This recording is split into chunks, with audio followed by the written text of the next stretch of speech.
How to update the Zangi app to the latest version. Ready to make sure your Zangi app is running smoothly with all the newest features and the fixes. It's super easy to update. First things first, you need to head over to your device app store. So if you are on the Android, open the Google Play Store, and if you are on the iPhone, go to the App Store. I'm using an Android, so I'll be using Google Play Store. You can see my Google Play Store right over here. Simply tap on it.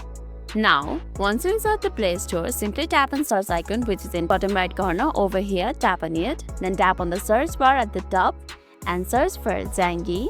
Then tap on it. Now look closely to the button next to the app. Does it say any update? If it does, that means there's a newer version available for you. Go ahead and tap on the update button. So what do you say happen? It should start downloading the update. And if it sits open instead of update, as you can see in my screen, guess what? Your Zangi account is already on the latest version. Nothing more you need to do right now. For everyone who tapped in the update, just wait for it to download and install. It might take a minute or two depending upon your internet speed. Once it's finished, that button will change to the open, and that's it. You have successfully updated Zangi. Easy, right? Now you can open the app and enjoy the improvements. Lastly, if this video made your day a little bit easier, don't forget to like and subscribe for more amazing tips.